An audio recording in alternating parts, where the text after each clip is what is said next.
రామ్ చరణ్ గారు ఇప్పుడు కొత్తగా యాక్ట్ చేస్తున్న మూవీ పెద్ది. అయితే రామ్ చరణ్ గారు ఈ పెద్ది మూవీకి ముందు లాస్ట్ యాక్ట్ చేసిన మూవీ గేమ్ చేంజర్. అయితే ఈ గేమ్ చేంజర్ మూవీ ఈ మధ్య రిలీజ్ అయ్యి మంచి హిట్ అయింది. అయితే గేమ్ చేంజర్ మూవీతో రామ్ చరణ్ గారికి ఒక మంచి హిట్ వచ్చింది. అయితే రామ్ చరణ్ గారు గేమ్ చేంజర్ మూవీ రిలీజ్ తర్వాత కాస్త టైం గ్యాప్ తీసుకొని ఇప్పుడు మళ్ళీ ఈ పెద్ది మూవీలో యాక్ట్ చేస్తున్నారు రామ్ చరణ్ గారు. చూడాలి రామ్ చరణ్ గారికి ఈ పెద్ది మూవీతో కూడా ఇంకొక మంచి హిట్ తనకి వస్తుందా లేదా అనేది మనం ఈ పెద్ది మూవీ రిలీజ్ అయ్యాక చూడాలి. అయితే పెద్ది మూవీలో హీరోయిన్ గా యాక్ట్ చేస్తున్నారు జాహ్నవి కపూర్ గారు. అయితే జాహ్నవి కపూర్ గారు ఈ పెద్ది మూవీకి ముందు లాస్ట్ యాక్ట్ చేసిన మూవీ దేవరా. అయితే దేవరా మూవీ ఈ మధ్య రిలీజ్ అయ్యి మంచి హిట్ అయింది.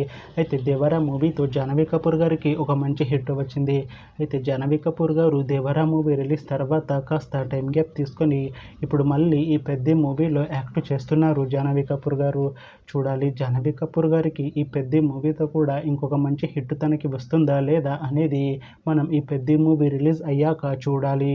అయితే పెద్ది మూవీ టీం ఈ మధ్య ఒక చిన్న టీజర్ ని విడుదల చేసింది. అయితే దానికి మంచి రెస్పాన్స్ వచ్చింది. అయితే ప్రస్తుతం పెద్ది మూవీ టీం షూటింగ్ లో బిజీగా ఉన్నారు. అయితే ఈ Peddi movie shooting already 40% complete అయిపోయింది అంటున్నారు మూవీ టీం. అయితే ఈ మూవీ టీం మాత్రం చాలా కాన్ఫిడెంట్ గా ఉన్నారు. ఈ మూవీ చాలా పెద్ద హిట్ అవుతుంది అంటున్నారు. అయితే పెద్ది మూవీని 2026 మార్చిలో రిలీజ్ చేసేలా ప్లాన్ చేస్తున్నారు మూవీ టీం. చూడాలి పెద్ది మూవీ రిలీజ్ అయ్యాక మంచి హిట్ అవుతుందా లేదా అనేది మనం ఈ పెద్ది మూవీ రిలీజ్ అయ్యాక చూడాలి. Thanks for watching this video friends. మీకు ఈ వీడియో నచ్చితే ఈ వీడియోని లైక్ చేయండి. ఇంకా ఇలాంటి మూవీ అప్డేట్స్ కోసం ఈ ఛానల్ని సబ్స్క్రైబ్ చేసుకోండి.